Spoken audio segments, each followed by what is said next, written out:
থেকেই অর্ণব আর অভিজিতের আলাপ। মেসে তারা ছিল রুমমেট। দুজনের মধ্যে খুব ঘনিষ্ঠ বন্ধুত্ব ছিল। পড়াশোনার ফাঁকে একসাথে বসে তাস পেটানো, গল্পগুজব করা, আড্ডা, ইয়ার্কি, কত সুন্দর ছিল কলেজের সে দিনগুলো। এরপর পড়াশোনা শেষে অভিজিৎ ভালো চাকরি পেয়ে চলে গেছিল দিল্লিতে, আর অর্ণব চলে এসেছিল এখানে, তার গ্রামের বাড়িতে। যদিও অর্ণবের রেজাল্ট খুবই ভালো ছিল, একটু চেষ্টা করলেই কোনো বড় জায়গায় চাকরি পেয়ে যেতে পারত। কিন্তু অর্ণবের সেই এক গোয়ার্তুমি, চাকরি বাইরে করতে গেলে বাবা মাকে কে দেখবে, পরিবার পরিজনকে কে দেখবে। তাই সে নিজের গ্রামে ফিরে কাছেই একটা গভর্নমেন্ট কলেজে চাকরি পেয়ে সেখানে বসবাস করতে লাগলো। এরপর কেটে গেছে প্রায় 3 বছর। দুজনের মধ্যে তারপর আর একবারও দেখা হয়নি। অর্ণব অনেকবার অভিজিৎকে বলেছিল একবার এসে তাদের গ্রামের বাড়ি থেকে ঘুরে যেতে, কিন্তু ওই যা হয়, কাজের চাপে অভিজিতের আর আশা হয়ে ওঠেনি। এবার অর্ণবের কথাতে আসতেই হলো অভিজিৎকে। তবে আসার দিনটা সে বলেনি, বলেছিল একবার বাড়িতে গিয়ে সারপ্রাইজ দেবে ওকে। তাই পুরনো বন্ধুকে একবার স্টেশন থেকে বাড়ি নিয়ে আসার ইচ্ছে থাকলেও সেটা আর হয়ে ওঠেনি অর্ণবের। আরে ভাই, আয় আয়, কতদিন পর দেখা হলো তোর সাথে। তা কেমন আছিস বল? পুরনো বন্ধুকে আনন্দে জড়িয়ে ধরে কথাটা বলল অর্ণব। আরে আমি তো ভালোই আছি, তুই কেমন আছিস বল? রোগা হয়ে গেছিস রে তুই। হ্যাঁ, আর তুই যেন খুব মোটা হয়ে গেছিস। মনে হচ্ছে দিল্লির জল হাওয়া তো তোর ঠিক মতো স্যুট করছে না। হ্যাঁ, তাই তো ভাবছি চাকরিটা ছেড়ে দেবো, তোর মতো একেবারে এই বাংলাতে এসে সেটেলড হয়ে যাব। তোর ঠান্ডা লেগেছে নাকি? ওই ওয়েদার চেঞ্জ। এ বাবা, বাইরে দাঁড়িয়ে আছো কেন? ভেতরে এসো বাবা। অর্ণব এতক্ষণ খেয়াল করেনি যে তার বন্ধু অভিজিৎ এতক্ষণ বাইরে দাঁড়িয়ে তার সাথে কথা বলছে। হঠাৎ করে অর্ণবের মায়ের কথাতেই সে সেটা খেয়াল করলো।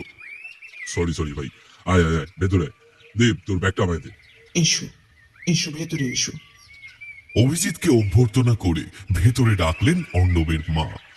হাত মুখ ধুয়ে ভেতরে বসো, আমি তোমার জন্য জল খাবারের ব্যবস্থা করছি, কেমন? অর্ণবের মা রান্নাঘরে চলে গেলেন। অভিজিৎকে অর্ণব তার ঘরে নিয়ে গেল। ঘরটা বেশ সাজানো গোছানো। অর্ণবের মুখেই অভিজিৎ শুনেছে যে ওর অবস্থা আগে খুব একটা ভালো ছিল না। ওর বাবা হাই রোডে গাড়ি চালিয়ে অনেক কষ্ট করে অর্ণবকে মানুষ করেছেন। একটি মাত্র ছেলে, তাই বাবা মায়ের আদরের সন্তান ছিল অর্ণব। এখানে বস, আমি পাখাটা চালিয়ে দিচ্ছি। সুইচ টিপে ঘরের ফ্যানটা চালিয়ে দিল অর্ণব। অভিজিৎ খাটে বসে পড়ল। তারপর কি খবর বল তোর? এই চলে যাচ্ছে। তোর কলেজ কেমন চলছে? নানান গল্পগুজবে মেতে উঠল দুই বন্ধু। একটু পরে অর্ণবের মা জলখাবার নিয়ে এলেন। চিন্তা করবেন না। লুচি আর আলুর তরকারি। অর্ণবের মা রান্নাটা বেশ ভালোই করে। অনেকদিন পর সুস্বাদু বাঙালি খাবার পেয়ে চেটে পুটে খেলো অভিজিৎ। আচ্ছা, তোদের পাড়াটার এরকম অদ্ভুত নাম কেন? পাড়ায় কোনো মন্দির টন্দির আছে নাকি? কথার ছলে এই কথাটা হঠাৎ করে অর্ণবকে জিজ্ঞাসা করলো অভিজিৎ। সত্যি বড় অদ্ভুত একটা নাম। নদিয়া জেলার অবস্থিত ফুলিয়ার কাছে অজপাড়াগা। সেখানে অর্ণবদের বাড়িটা যে পাড়াতে, তার নাম চক্রেশ্বরী তলা। পাড়ার নাম চক্রেশ্বরী তলা হলেও স্টেশন থেকে নেমে এই পাড়াতে ঢোকা পর্যন্ত কোনো মন্দির এখনো চোখে পড়েনি অভিজিতের। মন্দির আছে বটে, তবে সেখানে কোনোদিন পুজো হয় না। কেন পুজো হয় না কেন? ওসব কথা বাদ দে, তাস খেলবি নাকি? মনে আছে? ওসব কথা ছাড়, আগে বল তুই পুজো হয় না কেন? তুই তো জানিস আমার সাসপেন্স একদম পছন্দ নয়। আরে সে এক লম্বা কাহিনী, শুনতে চাস তো বলতে পারি। শুনতেই তো চাইছি, মনে হচ্ছে গল্পটা খুব ইন্টারেস্টিং হবে। ইন্টারেস্টিং হবে কিনা জানি না, তবে গল্প না, সত্যি ঘটনা বলছি। তবে শোন, অবশ্য আমি যা বলছি সবই আমার দাদুর মুখ থেকে শোনা, প্রায় 250 বছর আগেকার কথা। এই এলাকার জমিদার বাবু একদিন হঠাৎ করে স্বপ্নাদেশ পেয়ে মায়ের মন্দির স্থাপন করলেন। একেবারে তাদের ভিটের পাশে এক টুকরো জমি দেবত্ব সম্পত্তি ঘোষণা করে সেখানে প্রতিষ্ঠিত হলো মায়ের মূর্তি, মা চক্রেশ্বরী।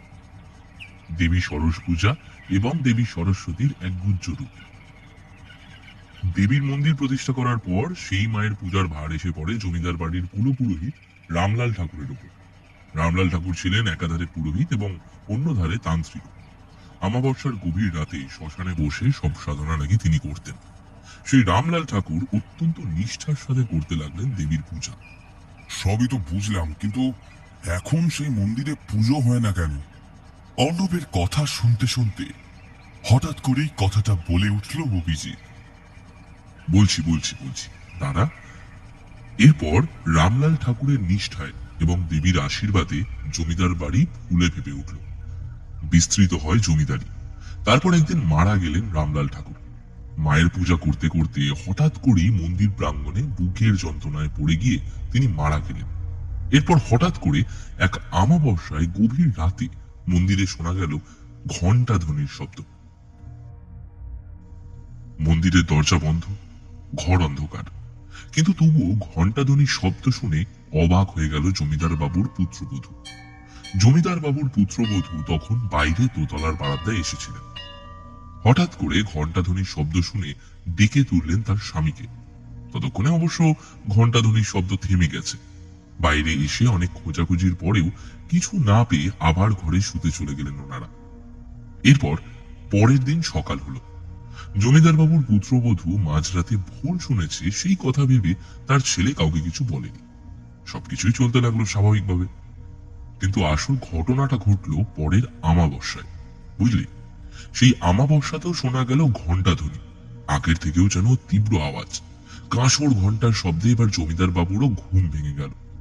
লোকজন নিয়ে বাড়ির বাইরে এলেন জমিদার বাবুর ছেলে, পুত্রবধূ আর বাকি চাকর বাকরেরা। আগেই বলেছি, বাড়ির মন্দিরটা কিন্তু মূল দালান বাড়ি থেকে কিছুটা দূরে। তারা সেখানে এসে দেখলেন কোথাও কেউ নেই, শুধু মন্দিরের ভেতর থেকে শোনা যাচ্ছে কাঁসর ঘণ্টার শব্দ। আর মন্দিরের ভেতর থেকে ভেসে আসছে মৃদু স্বরে কোনো মানুষের মন্ত্র উচ্চারণের শব্দ। আমাবস্যার রাত, চারিদিক তখন ঘোর অন্ধকার। জমিদার বাবু আগে, আর তার পেছন পেছনে বাকি সকলে। হয়তো কোনো গুন্ডা বদমাইশের কাজ হবে, বা ভাগ্য খারাপ থাকলে ডাকাতেরাও হয়তো ঘাঁটি জমাবার চেষ্টা করতে পারে। এই কথা মনে করে জমিদার বাবু মন্দিরের সিঁড়ি বেয়ে বন্ধ দরজায় কান পেতে কিছু শুনতে চাইলেন। কিন্তু বন্ধ দরজার ঘরে তখন খুব মৃদু স্বরে মন্ত্রপাঠের আওয়াজ ছাড়া আর কিছুই শোনা গেল না। কেউ ইচ্ছে করে করছে বা মজা করছে, এই কথা মনে করে জমিদার বাবু জোরে লাথি মারলেন সেই দরজায়। জমিদার বাবুর বয়স হয়ে গেলেও তখনও তিনি যথেষ্ট বলশালী। নিজেই যে সে ডাকাতদের বংশধর। লাথির আঘাতে খুলে গেল মন্দিরের দরজা। দরজার একটা পাল্লা একেবারে ভেঙে গেল। ততক্ষণে সবাই জমিদার বাবুর পেছনে এসে দাঁড়িয়েছে। অন্ধকারে প্রথমে কিন্তু কিছুই দেখা গেল না, বুঝলি? কিন্তু ওরা একটা হ্যারিকেন তুলে ধরতে গিয়ে যা দেখলো তার জন্য ওরা মোটেই প্রস্তুত ছিল না। ঘরেতে মায়ের মূর্তির সামনে বসে মায়ের দিকে মুখ করে কেউ একজন বসে আছে। গায়ে একটা হলুদ রঙের চাদর। জমিদার বাবুর দিকে পেছন করে ঘুরে আছে বলে মুখটা দেখা যাচ্ছে না। মায়ের দিকে তাকিয়ে সে কেবল একভাবে বসে নেই, দুটো হাত সে মাঝে মাঝে এমন ভাবে নাড়াচ্ছে দেখে মনে হচ্ছে একনিষ্ঠ ভাবে সে বসে মায়ের পূজা করছে। ওখানে চেঁচিয়ে উঠলেন জমিদার বাবু। কোনো সাড়া শব্দ নেই। জমিদার বাবু ছাড়া সকলেই একদম ভয়ে এক জায়গাতে দাঁড়িয়ে আছে। এত রাতে মন্দিরের নিস্তব্ধ অন্ধকারে দেবী মূর্তির সামনে ওটা কে বসে আছে? সাহসে ভর করে দুপা এগিয়ে মন্দিরের ভিতরে ঢুকে গেলেন জমিদার বাবু। তখনও জমিদার বাবুর কানে শুধু খুবই নিচু স্বরে মন্ত্র পাঠের শব্দ ভেসে আসছে। কে আছো, উত্তর দাও। এবার জোরে চেঁচিয়ে উঠলেন জমিদার বাবু। বুঝলি, ছায়ামূর্তি ততক্ষণে উঠে দাঁড়িয়েছে। দেবীর মূর্তি থেকে চোখ সরিয়ে সেই ছায়ামূর্তি জমিদার বাবুদের দিকে ফিরে তাকাল। সেই ছায়ামূর্তিটিকে দেখে হঠাৎ করে সকলের ভয় বিস্ময় দুপা পিছিয়ে এলো। এই যে রামলাল ঠাকুর! হ্যাঁ, রামলাল ঠাকুরই বটে, ভুল হওয়ার কোনো সম্ভাবনা নেই। জমিদার বাবুর হাতের হ্যারিকেনটা তার মুখের উপরেই জল জল করে চলছে। কিন্তু তা কি করে হতে পারে? রামলাল ঠাকুর যে আজ থেকে 40 দিন আগে ইহলোক ত্যাগ করেছেন। মায়ের পূজাতে বাধা দিচ্ছিস তুই, ছাড়খাড় হয়ে যাবে, নির্বংশ হবে তোর সংসার। এবারে জোরে চিৎকার করে কথাগুলো বলে হঠাৎ করে রামলাল ঠাকুর কোথায় যেন অদৃশ্য হয়ে গেল। গর্ভগৃহের মধ্যে এখন মায়ের মূর্তি ছাড়া আর কাউকে দেখা গেল না। হঠাৎ করে কোথায় গায়েব হয়ে গেল রামলাল ঠাকুর। তখন হঠাৎ করে সকলের চোখের সামনে এক আশ্চর্য কাণ্ড হয়ে গেল। জমিদার বাবুর হাত থেকে জ্বলন্ত হ্যারিকেনটা পড়ে গিয়ে চুরমার হয়ে গেল, আর জমিদার বাবু অজ্ঞান হয়ে মেঝেতে লুটিয়ে পড়লেন।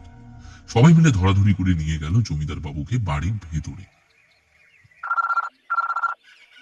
হঠাৎ করে অর্ণবের মোবাইল ফোনটা বেজে উঠল। কথা থামিয়ে কলটা রিসিভ করলো অর্ণব। কোনো দরকারি ফোন হবে হয়তো, তাই ফোনে কথা বলতে বলতে ঘরের বাইরে সে বেরিয়ে গেল। টেবিলের উপর থেকে জলের জগটা থেকে জল খেলো অভিজিৎ। মনে মনে ভাবল যে অর্ণব কিন্তু ভালো বানিয়ে গল্প বলতে পারে, ঘটনা সত্যি হোক বা মিথ্যা। বক্তার বাচনভঙ্গি শুনে সেই গল্প যেন চোখের সামনে দৃশ্যমান হয়ে ওঠে। যদিও অভিজিৎ এসব কোনো অলৌকিক ব্যাপারই বিশ্বাস করে না, তবুও মাঝখানে কোনো কথা বলে বাধা সৃষ্টি করতে তার ইচ্ছে করল না। এর আগে তো মা ঠাকুমার মুখে এরকম অনেক ভৌতিক গল্পই সে শুনেছে, তাই বলে কি সবকিছু সত্যি নাকি? বরং ভূতে বিশ্বাস না থাকলেও ভৌতিক বা অলৌকিক গল্প পড়তে বা শুনতে তার ভালোই লাগে। এই ঘটনার শেষটা শুনতেই হবে।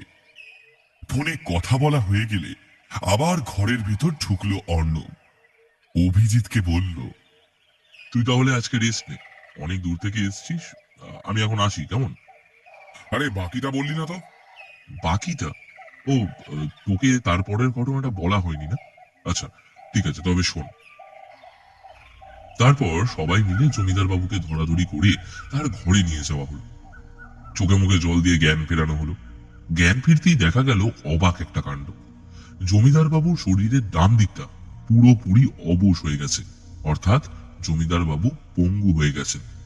সকলেই কিন্তু অবাক হয়ে গেল। তার পরের ঘটনাটা খুবই বেদনাদায়ক। ঠিক তার পরের দিনে কোনো এক অজানা রোগে হঠাৎ করেই মারা গেল জমিদার বাবুর সন্তান, তার বংশের একমাত্র উত্তরাধিকারী। আর তার ঠিক দুদিন পরেই হঠাৎ করেই সিঁড়ি থেকে পড়ে গিয়ে মারা গেলেন জমিদার বাবুর পুত্রবধূ। মাত্র 3 দিনের মধ্যে বাড়ির দুজনের মৃত্যুতে শোকে একেবারে ভেঙে পড়লেন জমিদার বাবু। এরপর তিনি আর মাত্র 3-5 বেঁচেছিলেন। যতদিন বেঁচে ছিলেন নিঃসঙ্গতা আর শারীরিক অক্ষমতা নিয়ে শয্যাশায়ী হয়ে বেঁচেছিলেন তিনি।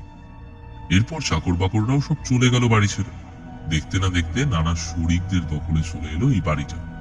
কিন্তু শোনা যায় ওই বাড়িতে কেউই বেশি দিন বসবাস করতে পারেনি। অন্য জগতের কারা যেন বসবাস করতে এসেছিল, মানে ভূত ভূত, বুঝলি? একসময় জমিদার বাড়ি ছেড়ে সবাই চলে গেল। ফাঁকা জমিদার বাড়িটা একা অভিভাবকহীন ভাবে দাঁড়িয়ে থাকলো সেখানে। কিন্তু সে তো অনেকদিন আগের কথা। এখন সে মন্দিরে পুজো হয় না কেন? এখন তো আবার সেই মন্দির সংস্কার করে পুজো করাই যেতে পারে। আসল কথাটা তো তোকে এখনো বলাই হয়নি।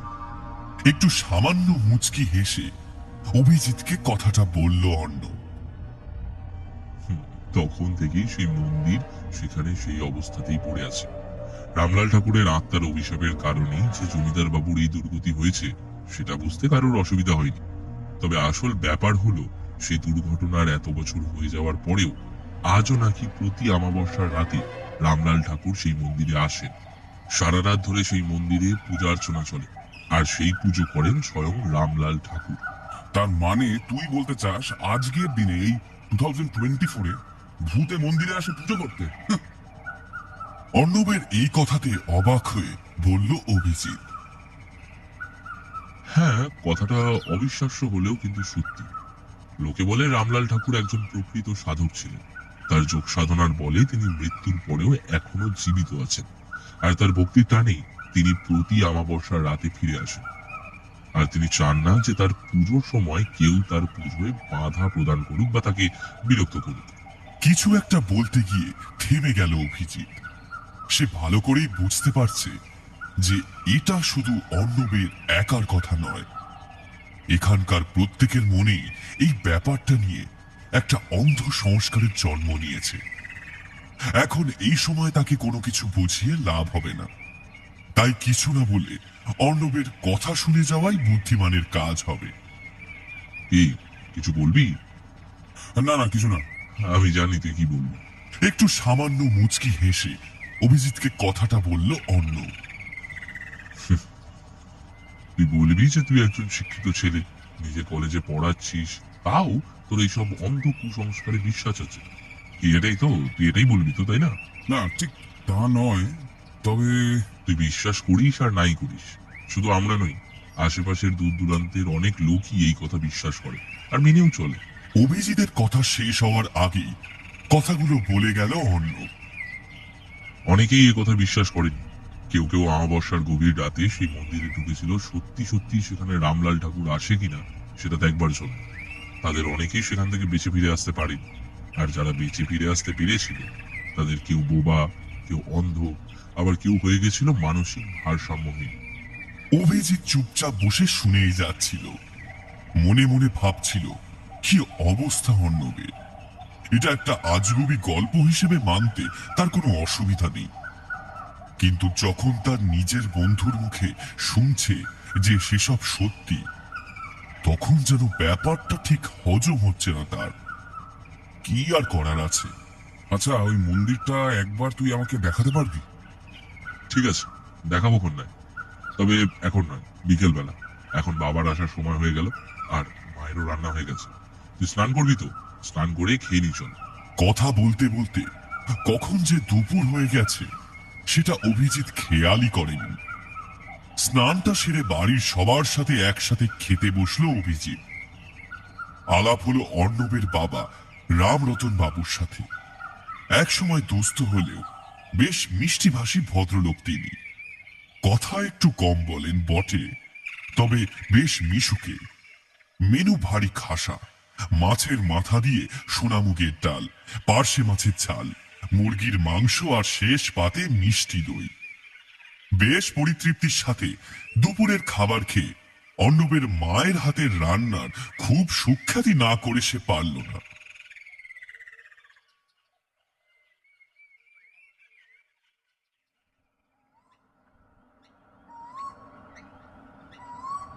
দুপুরে খাওয়ার পর ঘুমানোর অভ্যাস নেই অভিজিতের, তাই একটা গল্পের বই খুলে খাটের উপর আধ শোয়া হয়ে সেটা পড়তে লাগলো অভিজিৎ। অর্ণব আর ওর বাড়ির লোকেদের আপ্যায়ন খুবই ভালো লেগেছে। অভিজিৎকে তারা তাদের বাড়ির লোকের মতনই খাতির করেছে। গল্পের বই পড়তে পড়তে সেই গল্পের মধ্যেই ঢুকে পড়েছিল অভিজিৎ। হঠাৎ করে অর্ণবের ডাকে তার হুঁশ ফিরল। কিরে, কি হলো? চ। যাবো কোথায় রে? অর্ণবের কথাতে অবাক হয়ে বলল অভিজিৎ। তুই না বললি মন্দিরটা দেখতে যাবি? যাবি না? আর তোকে ওখান থেকে না একটু ঘুরিয়েও নিয়ে আসবো, বেশ নিরিবিলি আর ভালো লাগবে। চ চ, একটু ঘুরে আসি। ওরা ঘুরতে বেরোলো। তাদের পাড়াটা বেশ শান্ত, বেশ সুন্দর পরিবেশ। বেশি যানবাহনের চলাচল নেই, কোলাহল একদম নেই। হাঁটতে হাঁটতে এসে এক জায়গায় দাঁড়িয়ে একটু দূরে একটু জঙ্গলের জায়গার দিকে আঙুল দিয়ে একটা বিশেষ জায়গায় দেখতে বলল অর্ণব। অভিজিৎ সেই দিকে একটু ভালো করে তাকাতে সেই মন্দিরটা দেখতে পেল। মন্দির তো নয়, বলা চলে একটা ভগ্ন প্রায় বাড়ি। মন্দিরের দরজা ভাঙা, জায়গায় জায়গায় অসত্যের ফাটল, বেশিরভাগ ইট ধসে পড়ে গেছে। ওরা দুজনে রাস্তা থেকে নেমে ঝোপঝাড়ের মধ্যে একটা সরু পায়ে হাঁটা পথ ধরল। একটু পরে পায়ের তলায় একটু শক্ত মেঝে অনুভব করতেই বুঝতে পারল এটা মন্দিরের চাতাল, আগাছায় ভর্তি। সামনে সিঁড়ি উঠে গেছে মন্দিরের ভেতরে। ভেতরের পাথরের দেবী মূর্তি অদ্ভুত ধরনের। দেবীর 16টি হাত, তার মধ্যে 10টি হাত মুষ্টিবদ্ধ। তার বাহন গরু। এর আগে অনেক দেবী প্রতিমা সে দেখেছে, কিন্তু এটা যেন একটু ভিন্ন ধরনের। এখনকার লোকেদের কাছে এই দেবী কোনোদিনই পুজো পান না। গ্রামের লোকেদের কাছে এই মন্দিরের প্রতি ভক্তির চেয়ে ভয় বেশি, তাই কেউ এই মন্দিরের আশেপাশেই আসতে চায় না। গ্রামের লোকেদের মন থেকে যদি রামলাল ঠাকুরের প্রতি ভয়টা মুছে ফেলা যায়, তবে এই দেবী আবার পুজো পাবেন। আর সেই ভয়টা একমাত্র মুছে ফেলা যাবে যদি এক অমাবস্যার রাতে সারা রাত এই মন্দির থেকে এই গ্রামের লোকেদের বিশ্বাস করানো যায় রামলাল ঠাকুর বলে এখন আর কারোর অস্তিত্বই নেই। মনে মনে কথাগুলো ভাবতে ভাবতে হঠাৎ করেই অভিজিৎ ভাবল, এমন হয় না যদি সেই সারা রাত থাকে এই মন্দিরে? কিন্তু তার জন্য তাকে অমাবস্যার রাত পর্যন্ত অপেক্ষা করতে হবে। অমাবস্যা কবে কে জানে। কিরে, কি ভাবছিস? অর্ণবের ডাকে হুঁশ ফিরল অভিজিতের। না, কিছু না। চল তোকে আরো একটা জিনিস দেখাই। কথাটা বলে অর্ণব অভিজিৎকে আরো ঘন জঙ্গলের মধ্যে সরু পায়ে হাঁটা পথের রেখা ধরে নিয়ে গেল। এই হচ্ছে সেই জমিদার বাড়ি। অভিজিৎ সেই বাড়িটার দিকে তাকালো। অবশ্য বাড়ি না বলে পুরো ভগ্নস্তূপ বলাই ভালো। রং চটে যাওয়া মলিন এই ভাঙাচোরা জমিদার বাড়িটার অবস্থাও মন্দিরটার মতনই। ছাদ ধসে পড়েছে বহু আগেই। উঁচু উঁচু কড়িবর্গার কাঠগুলো কেবল বেরিয়ে আসা পাঁজরের মতো ঝুলছে। মন্দিরের মতন এই বাড়িটাও অভিশপ্ত।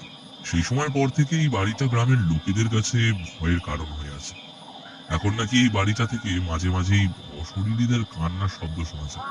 জায়গাটা বহুকাল ধরে ফাঁকা পড়ে থাকলেও লোকাল নেতা বা গুন্ডা বা অন্য কেউ বাড়িটা দখল করার সাহস পায়নি। হাজারো সকলের মনেই তো ভয় আছে। কে? অর্ণবের কথা শুনে অভিজিৎ মনে মনে একটু হাসল।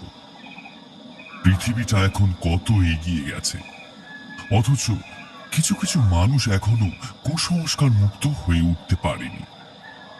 এই অর্ণবের কথাটাই ধরা যাক না। কলেজের ভূগোলের অধ্যাপক সে, অথচ এখনো দেখো এসব ভূত প্রেত আঁকড়ে বসে আছে। অবশ্য একজনের শিক্ষা দীক্ষা কখনো এসবের মাপকাঠি হয় না। আচ্ছা, এই এবার চ তাড়াতাড়ি বাড়ি চ, সন্ধে হয়ে আসছে। আজ আবার অমাবস্যা। অর্ণবের এই শেষ কথাটা হঠাৎ করে কানে গেল অভিজিতের। কি বলি তুই? আজকে অমাবস্যা? তার মানে আজ মধ্যরাতেই তো তোদের ওই রামলাল ঠাকুর আসবে। আজকে আসলেই তো তাকে দেখা যাবে। যাবে। এক মনে হাঁটতে হাঁটতে হঠাৎ করে দাঁড়িয়ে পড়ল অর্ণব। তারপর অভিজিতের দিকে তাকিয়ে বলল, আচ্ছা, তোর মনে এখন কি চলছে বলতো? কই, কিছু না তো। মনে মনে অভিজিৎ আজকে রাতে মন্দিরে যাওয়ার পরিকল্পনা করলেও সেটা আর অর্ণবকে বলল না। অবশ্য অর্ণব যে সেটা বুঝেই ফেলেছে সেটা সে ভালো করেই বুঝতে পেরেছে। ভুলেও কখনো কিন্তু এই কথা চিন্তা করিস না। দেখ, আমি জানি তোর অনেক সাহস আছে।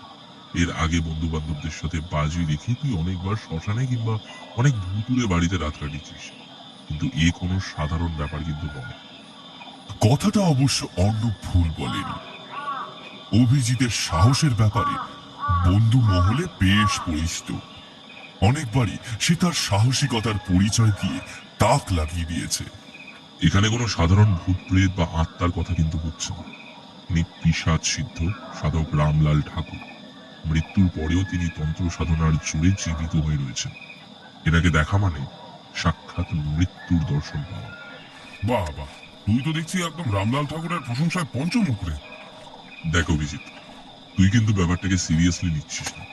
তুই আমাদের বাড়িতে বেড়াতে এসেছিস, যতদিন খুশি থাক, কিন্তু ভুলেও আজকে রাতে বা আমাবস্যার কোনো রাতে ওই মন্দিরের আশেপাশেও যাওয়ার চেষ্টা করিস না। ভয়ানক বিপদ হয়ে যাবে, আর তোর কোনো বিপদ হলে আমি কখনো নিজেকে ক্ষমা করতে পারবো না। আরে ধর, তুই না বেকার টেনশন নিচ্ছিস। না না না, তুই বল যে এইসব চিন্তা তুই করবি না, না হলে আমি কিন্তু মা আর বাবাকে বলে দেবো। তখন দেখবো তুই কি করিস। এই যে মহা বিপদে পড়া গেল, অর্ণব এখন যদি বাড়িতে গিয়ে তার মা বাবাকে এসব কথা বলে তাহলে অযথা একটা গোলযোগ বাঁধবে। অবশ্য অর্ণব যে বন্ধুর প্রতি ভালোবাসার টানেই এসব কথা বলছে সেটা সে ভালোই বুঝতে পেরেছে। অভিজিৎকে সে সত্যি ভালোবাসে। অভিজিতের যাতে কোনো বিপদ না হয় সে কারণে সে এসব বলছে। আরে না না, আমি এসব কিছু করবো না, তুই প্লিজ কাকু কিছু বলিস না। আরে দুদিনের জন্য তোদের বাড়িতে এসেছি, এসব উদ্ভট ব্যাপারে আমি কেন মাথা গলাতে যাবো বলতো? তুই ঠিক বলছিস তো? আরে হ্যাঁ হ্যাঁ ঠিকই বলছি, এখন চল তো বাড়ি চল। আর তুইও পারিস বটে।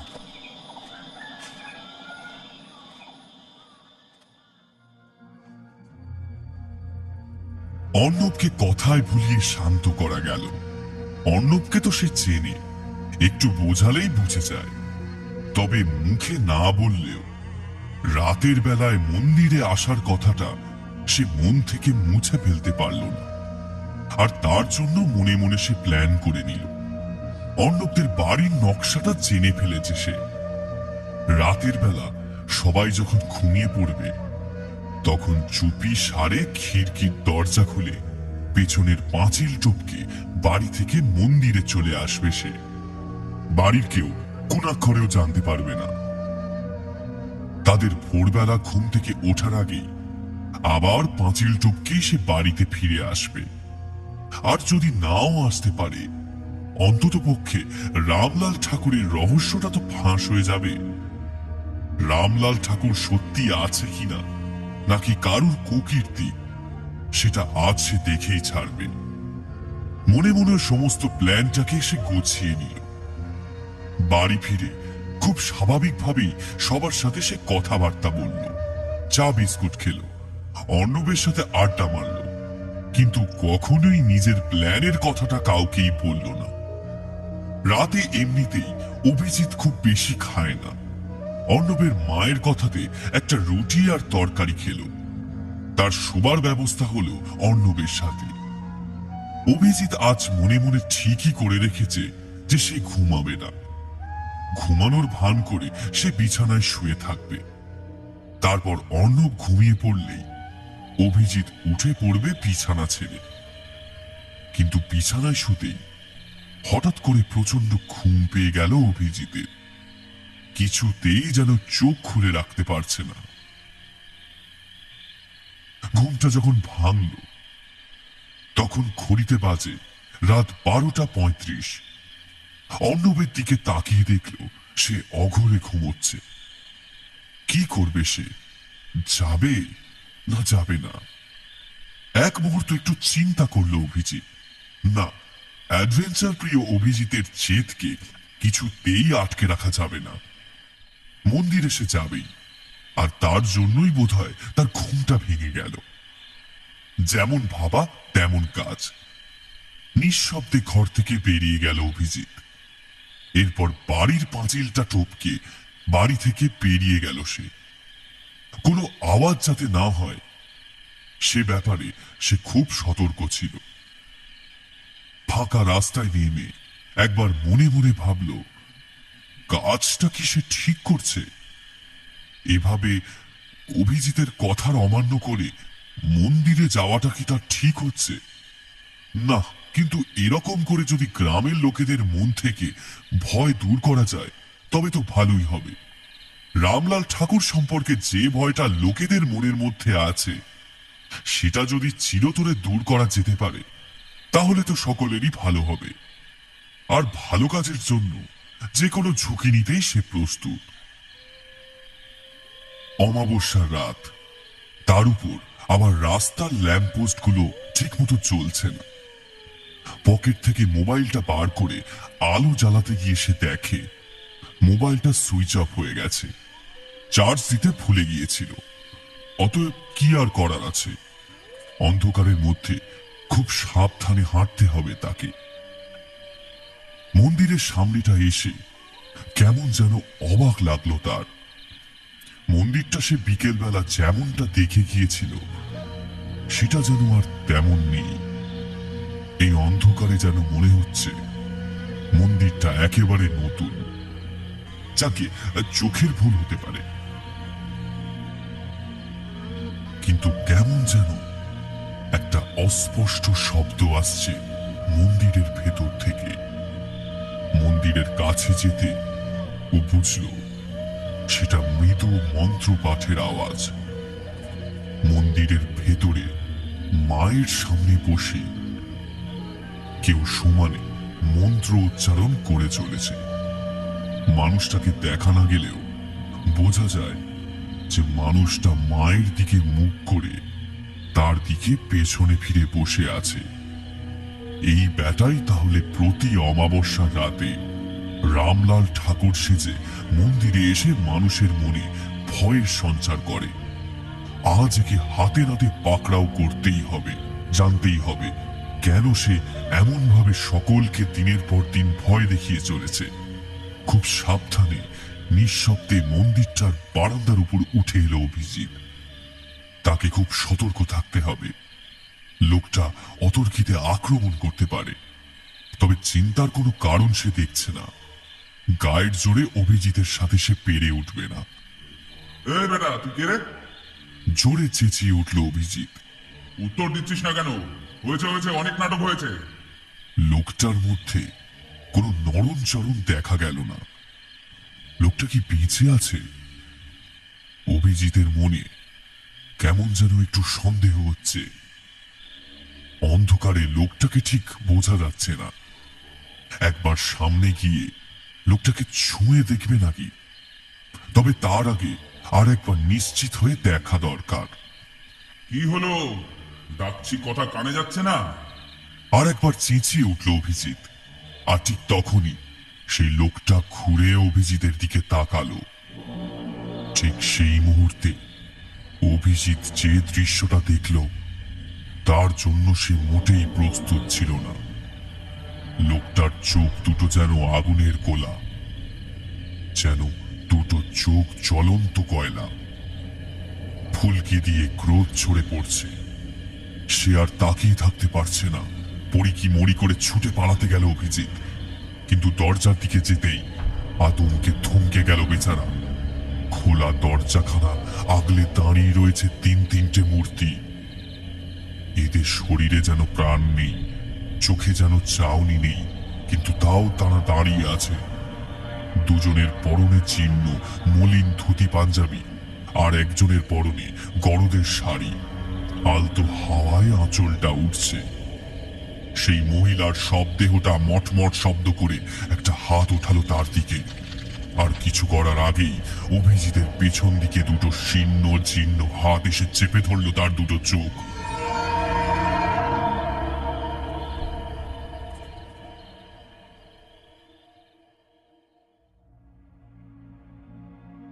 দিল্লিতে নিজের ভাড়া নেওয়া ফ্ল্যাটে একটা অন্ধকার ঘরে এখন বসে আছে অভিজিৎ। একটু আগে নার্সিংহোম থেকে বাড়ি দিয়ে গেছে। তার বাবা আর অর্ণব নিয়ে গেছিল তাকে। হ্যাঁ, অর্ণবও দিল্লি এসেছে কদিনের ছুটি নিয়ে। আসলে পরিস্থিতির ফলে আসতে বাধ্যই হয়েছে। অভিজিতের বারবার মনে পড়ছে আজ থেকে 3 সপ্তাহ আগে ফুলিয়ার অর্ণবের গ্রামে সেই পোড়ো মন্দিরে ঘটে যাওয়া অভিশপ্ত রাতের কথা। অভিজিৎ কিভাবে তা ভুলতে পারে? সেই রাত ছাড়খাড় করে দিল তার সারা জীবনটাকে। মানুষের অন্ধবিশ্বাস যে তার জীবনে এতটা সর্বনাশ ডেকে আনতে সক্ষম তা কল্পনাও করতে পারেনি সে কোনোদিন। ঠিক অন্ধবিশ্বাস নয়, অন্ধ অবিশ্বাস, অপ্রাকৃতিক অলৌকিকের প্রতি অজ্ঞতা আর তাচ্ছিল্যবশত অবিশ্বাস। আসলে না জেনে শুনে কোনো কিছুই একেবারে প্রত্যাখ্যান করতে নেই।